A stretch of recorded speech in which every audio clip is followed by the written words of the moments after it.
Bismillahirrahmanirrahim. Assalamualaikum warahmatullahi wabarakatuh. Waalaikumsalam. Perkenalkan, kami dari PT Anjayani dengan beranggotakan 5 orang, di antaranya saya, Fajrul Sidiki, lalu Abdul Nasir Gunawan, Faisal Febrianto, Resja Setiawan, dan Muhammad Naufal. Kali ini PT Anjayani akan memaparkan tahapan manajemen proyek mengenai proyek pemetaan detail situasi pada Desa Cipendei, Kecamatan Cipendei, Kabupaten Subang. Pemaparan ini dilakukan untuk memenuhi tugas UAS dari mata kuliah manajemen proyek. Selamat memperhatikan. Latar belakang dari pemetaan detail situasi ini pada proyek ini, yaitu pemetaan adalah pekerjaan yang bertujuan memberikan informasi suatu daerah dan menyajikannya dalam bentuk peta. Kegiatan pemetaan akan menghasilkan sebuah produk, yaitu peta detail situasi. Lalu pemetaan detail situasi adalah pemetaan suatu daerah atau wilayah ukur yang mencakup penyajian dalam dimensi horizontal dan vertikal secara bersama-sama dalam suatu gambar peta. Selanjutnya. Kenalkan, nama saya Resja Setiawan. Saya akan tentang pertama yaitu tujuan peta detail situasi, yaitu memindahkan bayangan dan dari sebagian atau keseluruhan permukaan bumi yang tidak teratur dalam bidang datar, yang dinamakan peta, yang selanjutnya yang berfungsi untuk memenuhi kebutuhan untuk di bidang pekerjaan secara teknis atau yang lainnya. Adapun kegunaan situasi yaitu yang pertama menggambarkan keadaan dari suatu wilayah dan daerah. Yang kedua, dapat mengetahui perkiraan luas suatu daerah atau wilayah. Yang ketiga, dapat menentukan jarak, arah, tinggi, kemiringan dari suatu tempat ke tempat yang lain. Yang terakhir yaitu dapat menentukan posisi horizontal dan vertikal secara bersamaan di dalam peta.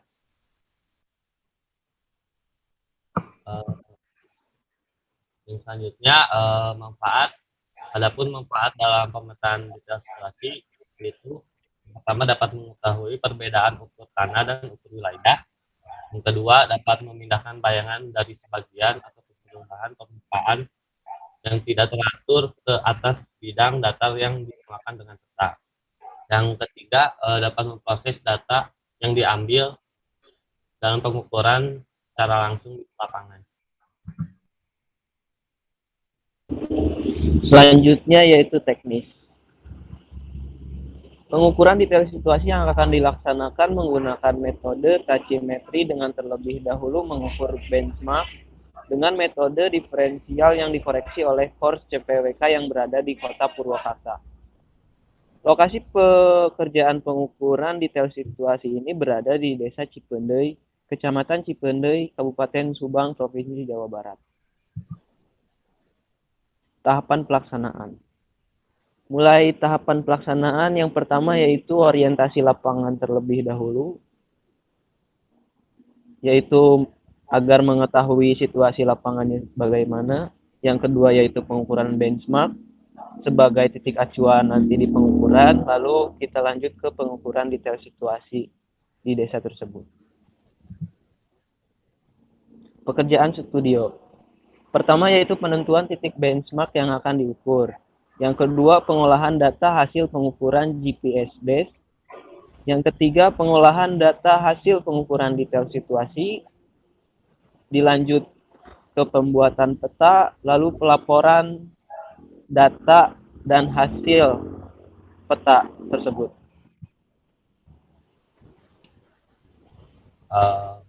Selanjutnya untuk peralatan dalam pengukuran kami menggunakan GPS geodetik, juga menggunakan GPS handheld, lalu menggunakan statik.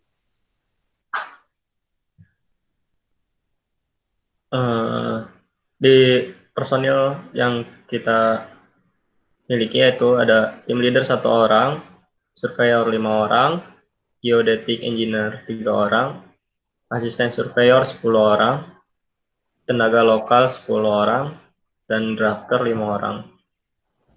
Lalu ada rencana anggaran biaya dari personil sebagai berikut. Tim leader 1 orang, jumlah hari 90 hari, volume kegiatan 90, harga satuan 500.000, lalu dijumlah 45 juta. Lalu ada ahli geodesi 3 orang dengan jumlah hari yang sama, 90 hari, volume kegiatan 270, harga satuan 400.000, dijumlah menjadi 24.300.000. Lalu ada surveyor 5 orang, jumlah hari 75 hari, volume kegiatan 375, harga satuan 350.000, lalu dijumlah menjadi 131.250.000. Lalu ada asisten surveyor 10 orang, jumlah hari 75 hari, volume kegiatan 750, harga satuan 300.000, lalu dijumlah menjadi 225 juta. Lalu ada drafter banyak 5 orang, jumlah hari 60, volume kegiatan 300, harga satuan 250.000, lalu dijumlah menjadi 75 juta. Tenaga lokal ada 10 orang, jumlah hari 75 hari, volume kegiatan 750, harga satuan 100.000, lalu jumlah menjadi 75 juta. Lalu total LRAB di personil sebesar 575.550.000 rupiah. Lalu ada rencana anggaran biaya mobilisasi. Yang pertama ada sewa mobil plus BBM sebanyak 7 mobil selama 75 hari. Lalu harga satuannya 500.000 dengan jumlah 262.500.000. Lalu sewa motor plus BBM sebanyak 7 motor selama 75 hari dengan harga satuan 100.000, lalu jumlah menjadi 52.500.000. Lalu total seluruhan biaya mobilisasi sebesar 315 juta rupiah. Lalu ada rencana anggaran biaya penginapan dan konsumsi. Konsumsi tim leader 1 orang dengan 90 hari dengan biaya 9 juta. Konsumsi ahli geodesi 3 orang 90 hari dengan biaya 27 juta. Konsumsi surveyor 5 orang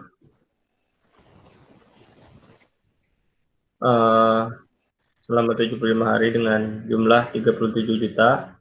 Konsumsi asisten surveyor dengan jumlah 75 juta. Konsumsi drafter dengan jumlah 30 juta. Konsumsi tenaga lokal 37.500.000. Lalu sewa kontrakan sebesar 37.500.000. Lalu jumlah keseluruhan sebesar 253 juta. Ya. Pada rencana anggaran biaya sewa alat, kita menyewa GPS geodetik yang ditaku dengan keseluruhan jumlah 1.500.000 rupiah. Lalu ada biaya lain-lain, perkakas, palu paku, sabit, dan lain-lain. Dan biaya terduga menjadi 5.350.000 rupiah. Lalu rencana anggaran biaya total keseluruhan sebesar 1.625.850.000 rupiah. Baik, nah di sini saya akan menjelaskan tentang kurva S itu sendiri, yang dimana di sini ada kegiatan, jumlah, bobot, dan jadwal kegiatan selama 3 bulan. Pertama saya akan menjelaskan bagaimana si bobot itu bisa ada. Bobot di sini yaitu dalam nominal persen, yang dimana bobot tersebut diambil dari jumlah per tiap kegiatan. Semisal kegiatan penyusunan rencana kerja dengan jumlah 3 juta dan bobot 1,89%. Dan juga di sini ada bobot rencana dan bobot kumulatif. Yang dimana bobot rencana yaitu bobot yang dilaksanakan tiap minggunya, dan bobot kumulatif yaitu bobot yang dijumlahkan dari minggu sampai minggu terakhir. Yang dimana kita bisa lihat dari grafik kurva S tersebut, yang dimana grafik kurva S yang dari awal dengan bobot 9,5972 sampai ke bobot terakhir yaitu 4,6256. Bisa kita simpulkan bahwasanya perihal bobot rencana itu dari rendah, dan di minggu-minggu pertengahan itu bobotnya mulai naik, dan di minggu-minggu terakhir bobotnya mulai turun lagi. Dan bisa kita lihat bahwasanya si bobot rencana kumulatifnya sampai ke 100% lagi. Jadi dari awal kita mulai perencanaan sampai akhir pelaksanaan si kegiatan itu memiliki bobot rencana yang terbilang mulai tersusun rapi, yang dimana bobot awal itu dari kecil ke tinggi baik kecil. Sekian, terima kasih.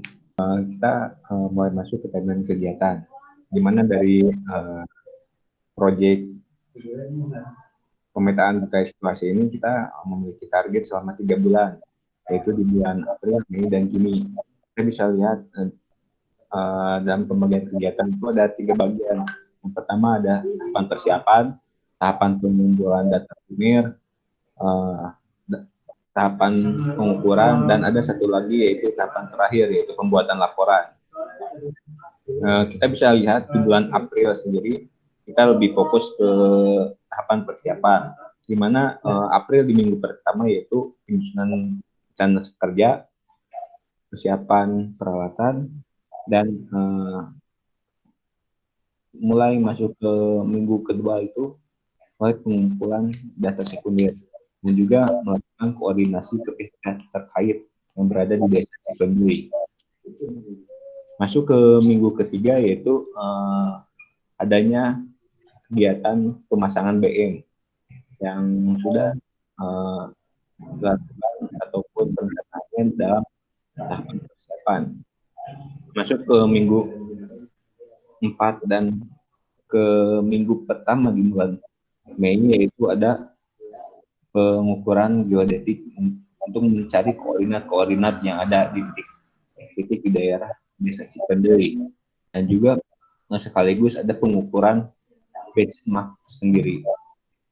Masuk ke minggu 2 di bulan Mei sampai ke minggu 2 di bulan Juni itu ada beberapa kegiatan yang kita laksanakan, mulai dari pengukuran data situasi dan sekaligus pengolahan data secara keseluruhannya. Nah, di bulan Juni minggu ketiga dan minggu keempat kita fokus ke pembuatan laporan untuk penyusunan hasil data RAB, dokumentasi, tampilan, dan sekaligus melakukan presentasi ke pihak terkait.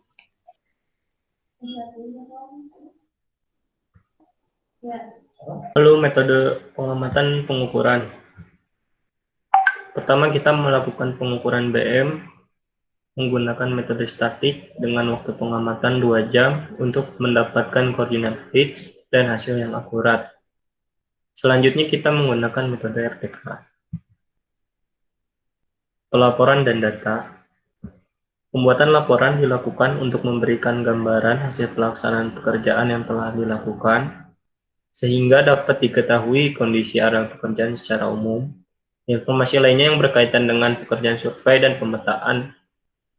Laporan yang disampaikan adalah laporan pendahuluan yang berisi mengenai laporan rencana kerja, laporan mingguan berisi mengenai laporan proses kerja mingguan, laporan bulanan berisi mengenai laporan proses kerja bulanan, dan laporan akhir berisi mengenai laporan seluruh hasil pekerjaan. Lalu penyerahan data. Data yang diserahkan setelah pekerjaan selesai adalah satu berkas laporan tertulis tentang pelaksanaan pekerjaan dan print out peta dasar skala 1:5000. Kesimpulan dari hasil pemaparan kali ini, dari setiap rencana yang telah dilakukan, belum tentu terrealisasikan dengan sesuai ya. Pada dasarnya pasti selalu ada kendala. Maka dari itu, alangkah baiknya lakukanlah manajemen suatu proyek secara maksimal. Terima kasih atas perhatiannya. Mohon maaf bila pemaparannya terlalu cepat. Semoga dapat dipahami dan bisa diambil manfaatnya dari pemaparan kami. Dari kami, PT Anjayani mengucapkan terima kasih. Assalamualaikum warahmatullahi wabarakatuh.